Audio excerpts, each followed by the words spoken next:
This is a little thing I wrote. It's called Dark Like Wood.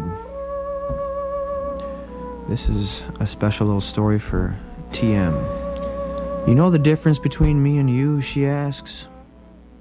I look up from my newspaper, yesterday's paper, distracted, forgetting what I've just read. She looks at me for a moment, and then lowers her eyes to the pack of camels that lays between us on the table. She reaches out with her left hand and removes one, places it in her mouth, and goes for the lighter again with her left. Her right arm lies on the table, on top of yesterday's want ads like it's dead. She returns her gaze to me and squints a hazel eye as she lights up. The difference between me and you, she mumbles, the cigarette shaking between her full lips as she talks. We're different, you know. You know that.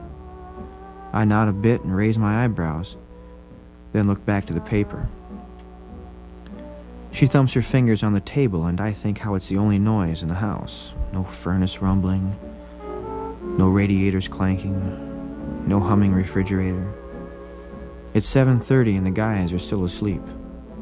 I imagine the thumping reverberating through the walls and into everyone's bedrooms, entering their dreams and making them toss and wake up confused.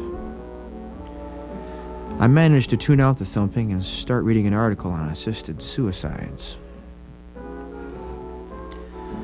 Halfway through the article, I noticed the silence. She stopped the thumping and is staring out of the window into my yard through the smoke of her cigarette she's holding in front of her chin. Her head is tipped back and her neck stretched out. She's completely still except for her eyes. I watch the brownish-green circles darting, choosing. Christ, I need to find a job. She says it as though she's speaking to no one. Not to me, not to herself. Christ, she says, like the blasphemy means something to her, like it carries weight. A dull thud comes from the other room, and she jerks a little, her eyes getting big for a moment. She lays down her cigarette and heads for the other room. Before she turns the corner, I look over to see her movements underneath her t-shirt and boxer shorts. She wears them every morning. She crosses the yard in them to get to my place from hers. She sleeps in them, I think. Sometimes she wears a thin white tank top instead, but usually just a tee and boxers, with white socks that hang around her ankles. She never wears her shoes inside, though. She leaves them at the door, even though the guys wear shoes continually because of our infrequent sweeping. I hear the front door open and shut. I think how her socks must get stained from my floor, from the dirt left by the many people that travel in and out, and who never think of the tracks they leave. Every morning she scuffs around on the linoleum, picking up the dirt. I imagine her next door, at her place, sitting on the side of her bed, tired from her long night. She takes off her little white socks, the bottoms now with an outline, a charcoal skeleton of her foot, round at the heel, thinning through the arch, and then big again with 5 dark ovals, each varying in size, and each as delicate as the gentle pounding of her rhythmic steps, now approaching behind me. She returns with this morning's paper, which she drops on the table between the places where we sit. As she walks by, her scent swirls past the back of my neck and onto my cheek.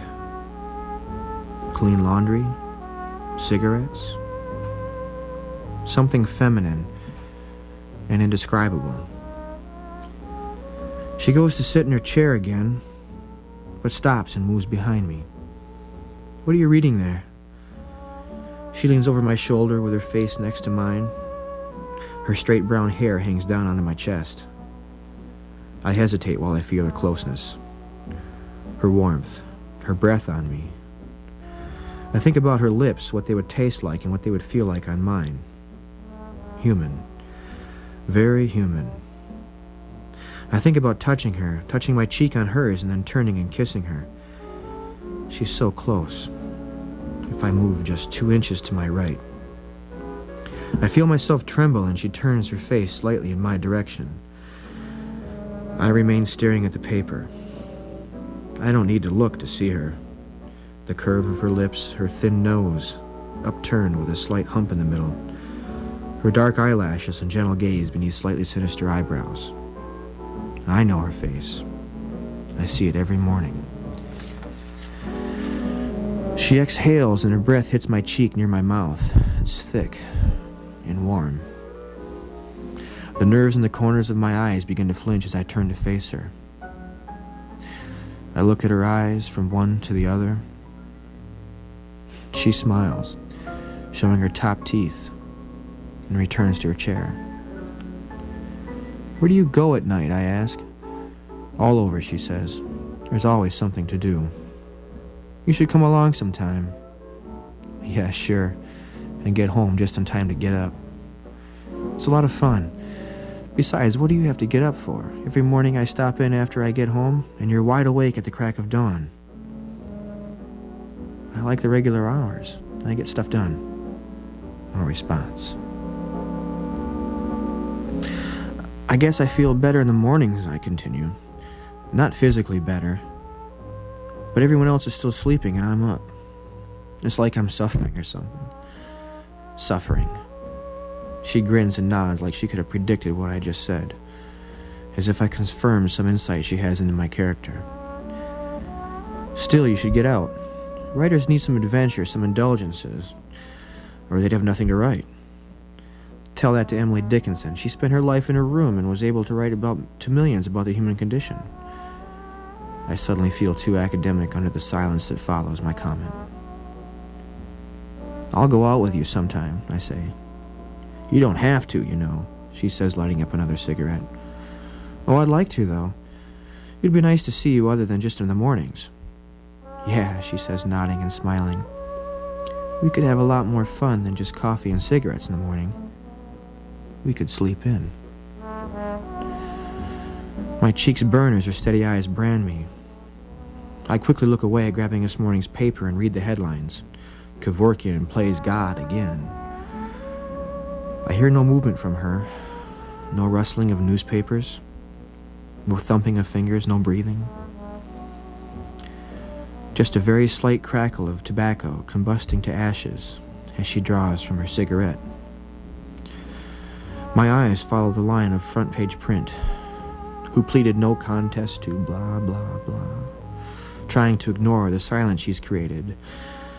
To put out of my mind the idea, the most probable suspicion, that she is still staring at me, and to extinguish the burning redness in my face.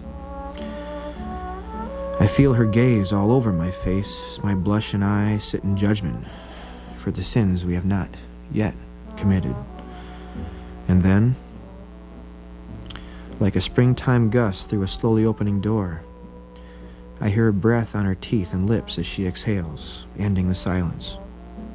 And I look up to see the smoke climbing the window pane. She has turned her head finally, and is looking again into the yard through the smoke. The difference between me and you, she says, moving only her lips. You always worry about things you might do. I worry about the things I've already done. She continues to stare out of the window, her eyes darting a little, watching birds hunting worms in the lawn, perhaps. She's rigid. The cigarette again out in front of her chin. The smoke creating a thin veil between us, and so am I, rigid. I can't breathe. I can't blink. I can only stare at her as she stares at nothing. She's dark, like wood, like a forest, like nighttime in my bedroom. Her eyes are dark, stained a rich brown like Victorian furniture, with the lighter lines of grain striking radii from black centers. If they fall upon me now, if her eyes should choose me at this moment, they will pick me like an apple and hold me to polish or to eat. I don't care which.